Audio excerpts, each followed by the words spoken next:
Good morning. My name is Alex Cotter, and my pronouns are he and him, and I am your worship associate this morning. I am delighted to welcome you here, whether you are visiting this morning or a regular member. Please check with a greeter if you have any questions. Today, we acknowledge that we are located in a place that was once the Wampanoag village of Patuxet. We strive to follow their example and be faithful stewards of this sacred land. The service this morning is Poetry Matters, Poems of Hope and Resilience, led by Abigail Bottome. This is a lay-led service. Because our services vary from week to week, we suggest you visit us again to experience the variety of worship that we offer. Hello to everyone joining us online. We are live on YouTube right now and every Sunday, and we welcome you to our service. Whoever you are, whomever you love, whatever you believe, wherever you are on your journey, let us walk together this hour.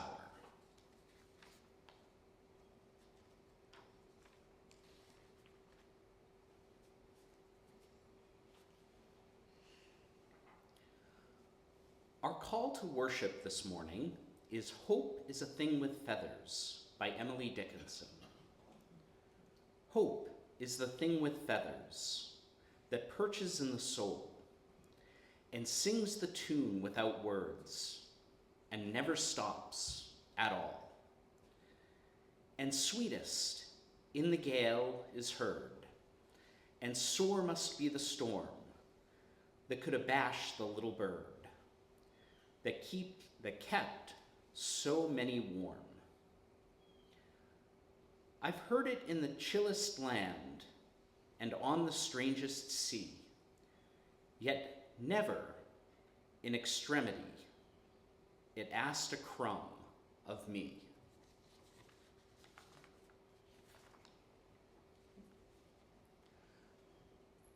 Please rise and body your spirit.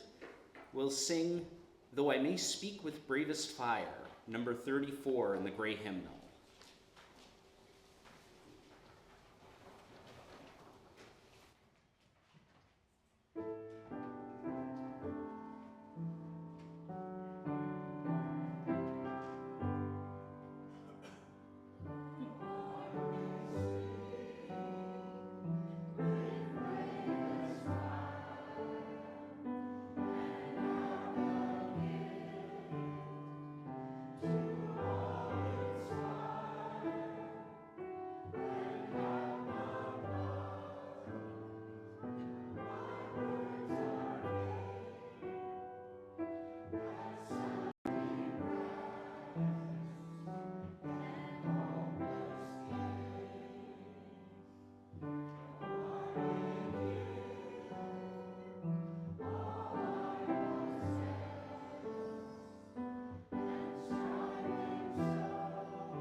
Our reading this morning is by Denise Levertov, The Many Mansions.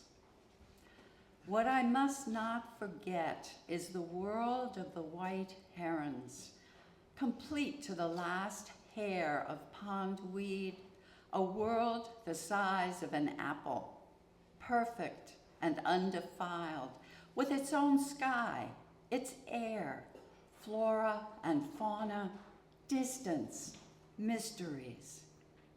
What I must not forget is the knowledge that vision gave me, that it was not a fragile, only other world.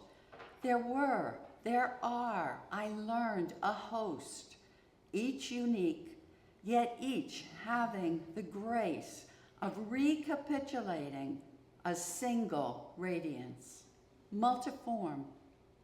This is what, remembering, I must try telling myself again, to tell you, for that the vision was given me to know and share, passing from hand to hand, although its clarity dwindles in our confusion, the amulet of mercy.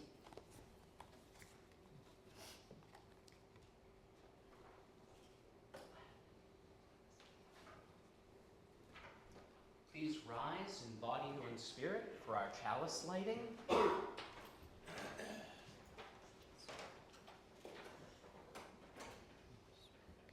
Love is the spirit of this church, and service is law. This is our great covenant, to dwell together in peace, to seek the truth in freedom, to speak the truth in love, and to help one another. Please be seated.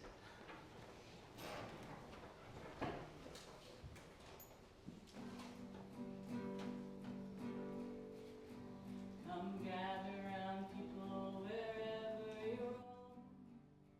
Admit that the waters around you have grown, and accept it that soon you'll be drenched to the bone.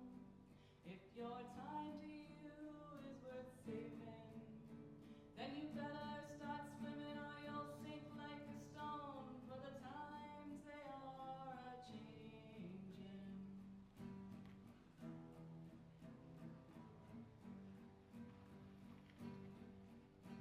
Come writers and critics who prophesize with your pen, and keep your eyes wide, the chance won't come again. And don't speak too soon while the wheel's still in spin, and there's no telling who that it's naming, for the loser now will be later to win, for the times they are a-changing.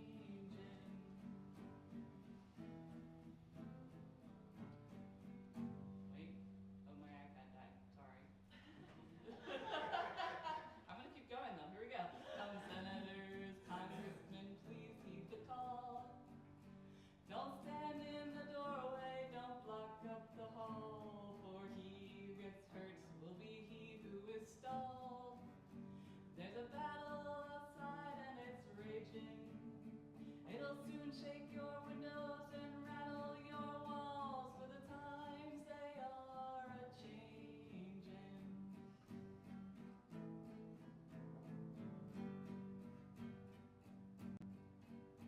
Come mothers and fathers throughout the land, and don't criticize what you can't understand. Your sons and your daughters are beyond your command.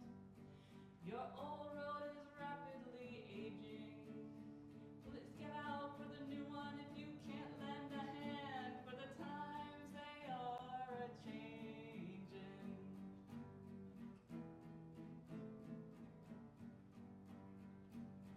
The line it is drawn, the curse it is cast. The slow one now will later be fast, as present now will later be past. The order is rapidly fading, and the first one now will later be last. The times they are a-changing.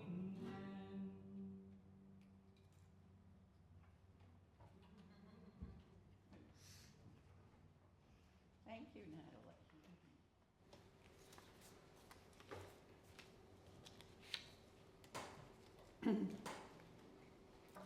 When despair for the world rose in me, I turned to poetry.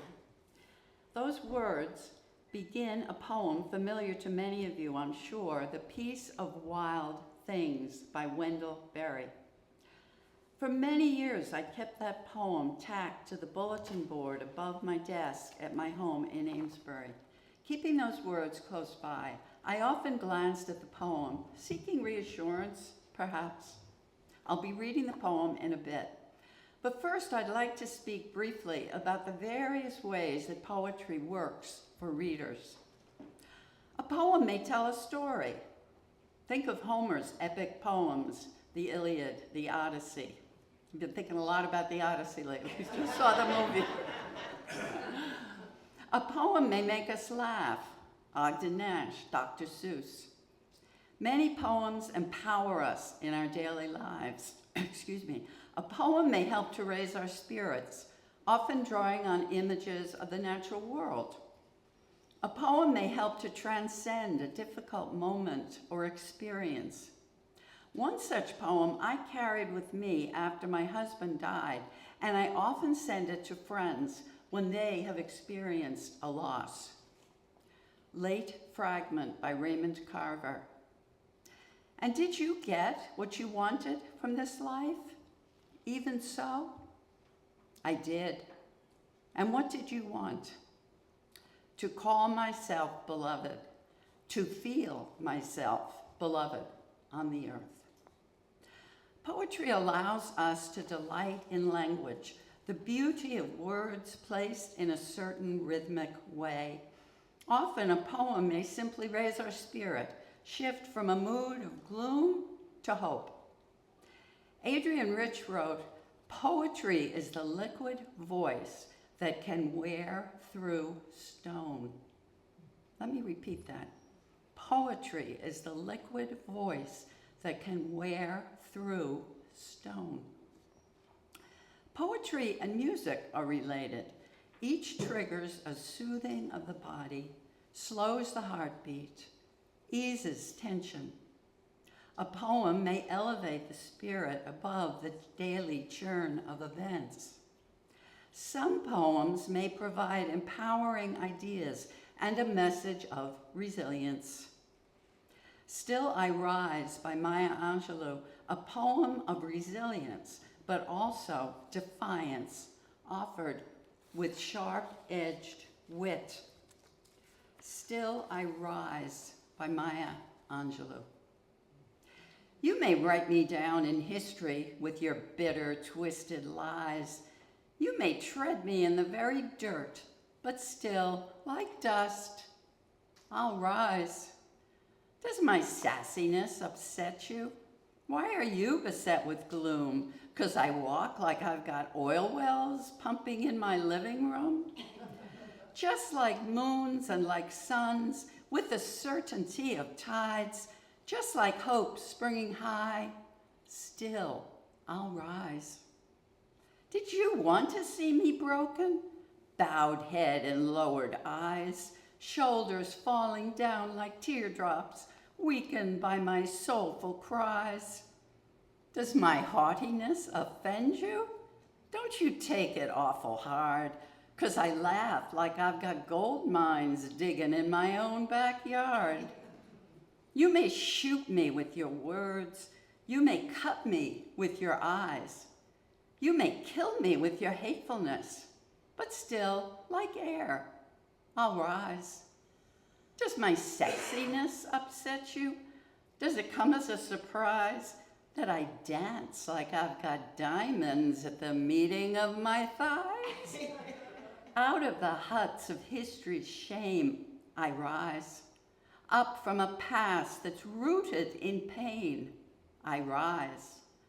I'm a black ocean leaping and wide, welling and swelling I bear in the tide. Leaving behind nights of terror and fear, I rise. Into a daybreak that's wondrously clear, I rise. Bringing the gifts that my ancestors gave.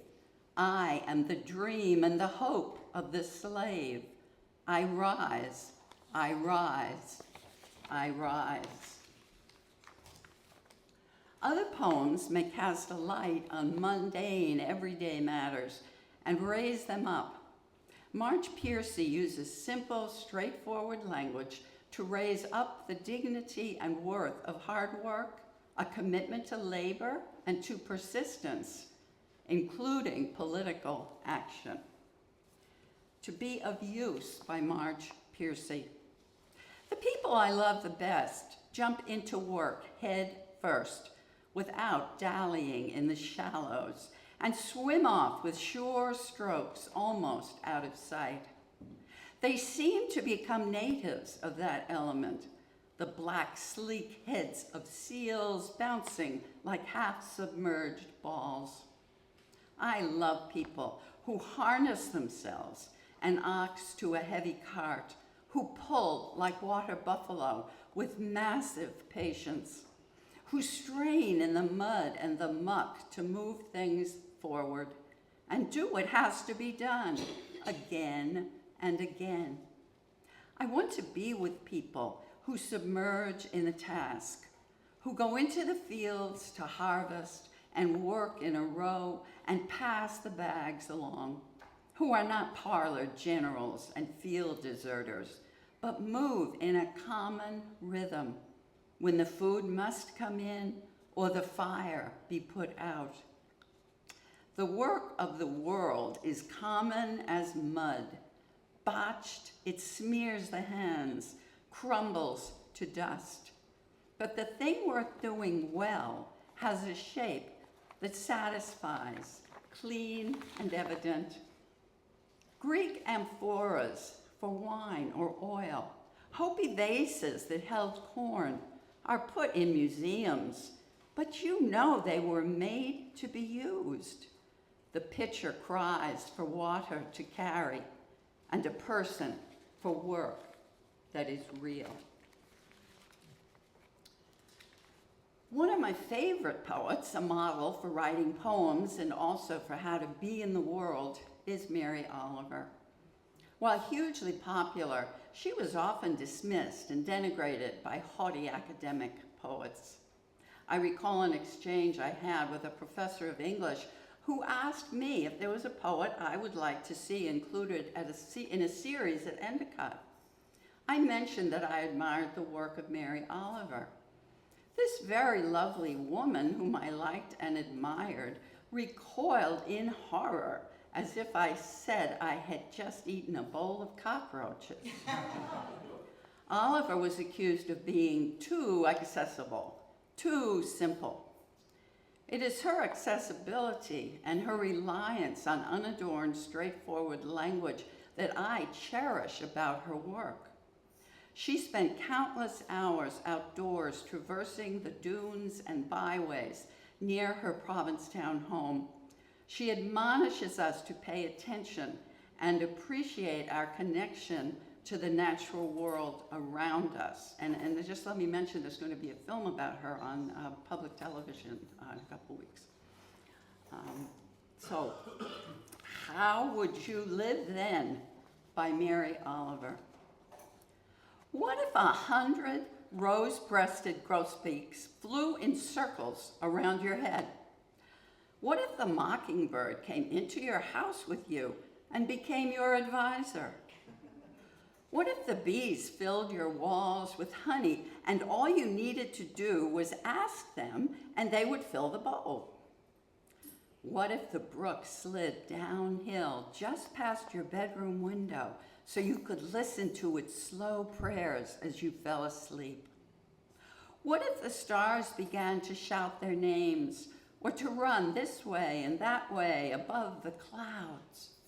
What if you painted a picture of a tree and the leaves began to rustle and a bird cheerfully sang from its painted branches? What if you suddenly saw that the silver of water was brighter than the silver of money? What if you finally saw that the sunflowers turning toward the sun all day and every day, who knows how, but they do it, were more precious, more meaningful than gold. Poems may surprise us with vivid images and metaphors, a description or portrayal of something in a way other than what we usually think it is. Your skin like dawn, mine like musk, Maya Angelou. The world's a stage, William Shakespeare. He is a night owl. Hope is the thing with feathers, the words that Alex read earlier. This from Sylvia Plath describing her alarming fever. My head, a moon of Japanese paper, my gold-beaten skin, infinitely delicate and infinitely expensive. That image does bring to mind for me the way my body feels when I have a high fever, but certainly in a way I never considered. For Wendell Berry, writing is closely connected to his everyday life on his farm in Kentucky. In his poem, How to Be a Poet, he wants us to learn patience, to avoid modern distraction, those incessant screens we all rely on to slow down. And like Mary Oliver, to be a careful observer of the natural world. And now I shall read the piece of Wild Things. When despair for the world grows in me, and I wake in the night at the least sound, in fear of what my life and my children's lives might be, I go and lie down where the wood drake rests in his beauty on the water, and the great heron feeds. I come into the peace of wild things, who do not tax their lives with forethought of grief. I come into the presence of still water, and I feel above me the day-blind stars waiting with their light. For a time, I rest in the grace of the world and am free. May you find peace, perhaps in poetry, amidst the turmoil of our contemporary world. Blessings.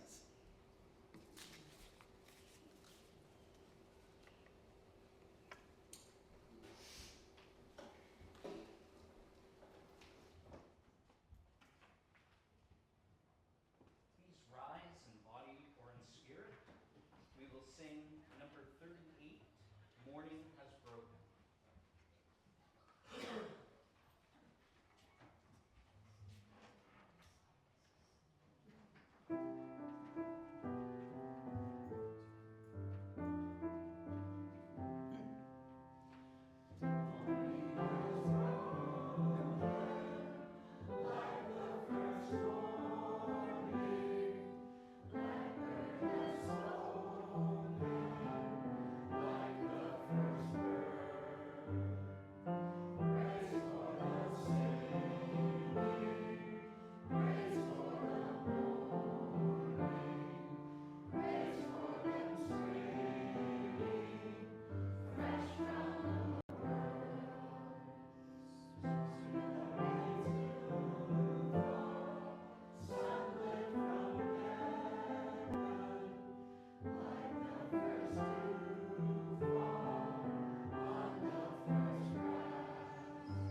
The offering will now be given and received in grateful appreciation for our shared hopes and values.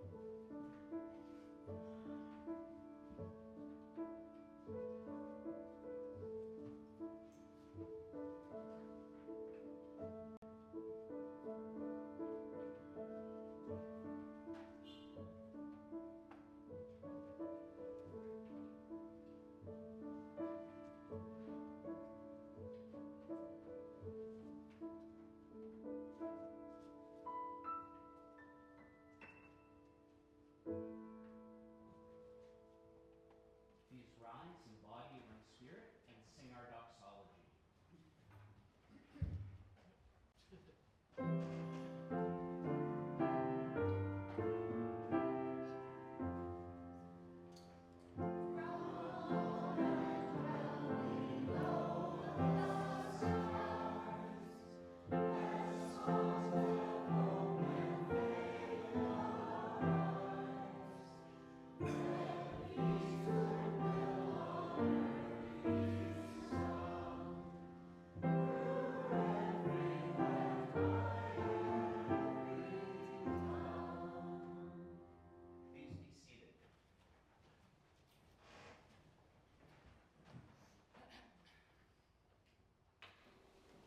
Our benediction this morning are the words of Rumi. If everything around seems dark, look again. You may be the light. Go in peace.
Are there any announcements? Just to remind everyone to return their order of service to the back. Use the kit. All right, hearing none. Let's, oh, sorry, go on. Next week's services will begin at. Yes, right. We're in Kingston for the month of August, right? Thank you. Well, everyone have a wonderful day then.